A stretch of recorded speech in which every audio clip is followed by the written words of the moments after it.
So I read a story recently about a woman who had a problem with talking about dysfunctional families because her point of view was that none of them were functional to start with.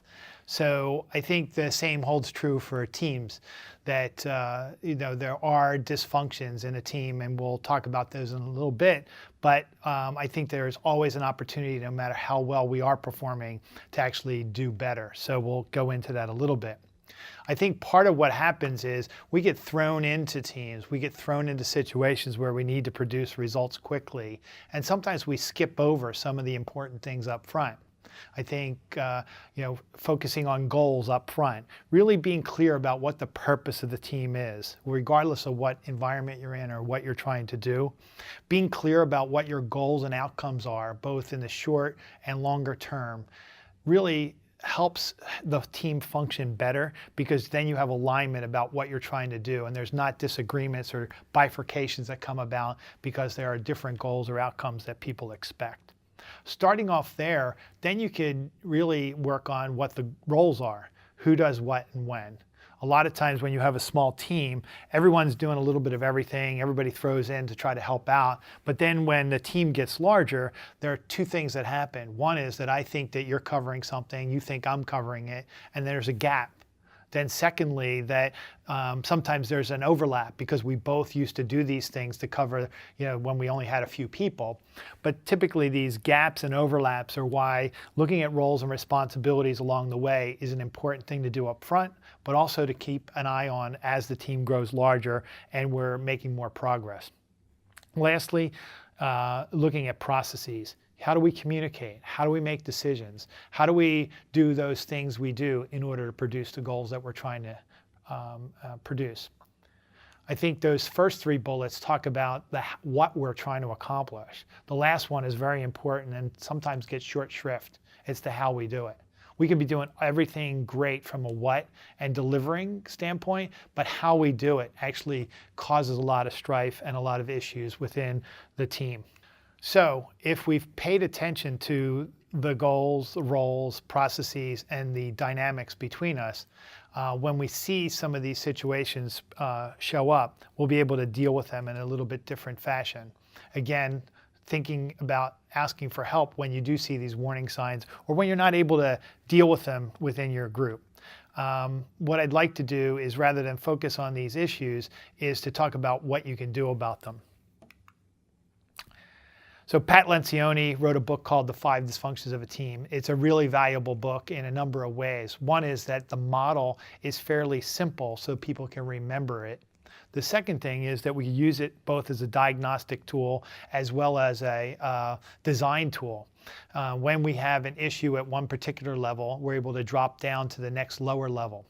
But before we jump into that, let me just switch over for how things typically work. If you look at it, most teams, we're looking at the top area here, just focused on the results.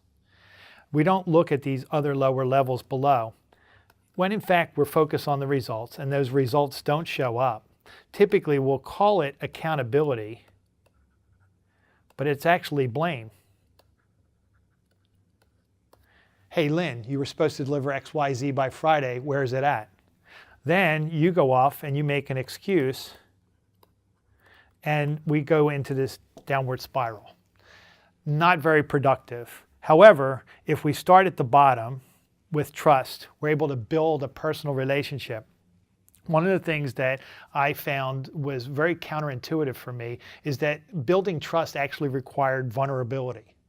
It seemed very interesting that, what if I opened my kimono and said, I had these weaknesses, I made these mistakes, I needed help, and you didn't reciprocate? Or if you use that against me. It's one of the tricks about building a team and building a truly functioning team, because once we're able to trust each other and see that we're each human and we each need help, then all of a sudden dealing with the next level up, dealing with conflict, is really much easier. I grew up on the streets of Philly, and how we dealt with conflict is we just beat the crap out of each other. However, there are other cultures where dealing with conflict, you avoid conflict at all costs, neither of which are very healthy. And in all of our schooling, no matter where we go, we really don't get a lot of help in dealing with conflict in a healthy fashion. And I find that most of the work I do in startup companies are really focused on these bottom two layers. It's truly where the most opportunity is, because once we have those two layers handled, then all of a sudden commitment is a lot easier. And basically what happens is that commitment is really about clarity, being very clear about what we're trying to produce, as well as having buy-in. Well, if in fact at the conflict stage, we really feel like we've been heard and we've been seen and we've been considered as part of the solution, we're able to integrate all those diverse ideas, and then that buy-in is much more easily to come about. When you don't have the proper amount of conflict, the proper amount of discussion about things, then the commitment is a little more wishy-washy. You know, the buy-in may be light, or there may be some passive-aggressive nature there where, yes, I'm on board, and then when I leave the room, all of a sudden I'm either, not adhering to that, or I may even actively work against it. But if we're able to get those stacks done well, we kind of get to a we mentality around accountability, as opposed to the I mentality that's around here. And I think that that's really the big shift, is getting from the I to the we. So instead of, Lynn, you were supposed to deliver by Friday, where's it at? Lynn, you were supposed to deliver by Friday. What can I do to help? Because in a team, I actually need you to be successful as well as me to be successful, so that we all succeed as a team.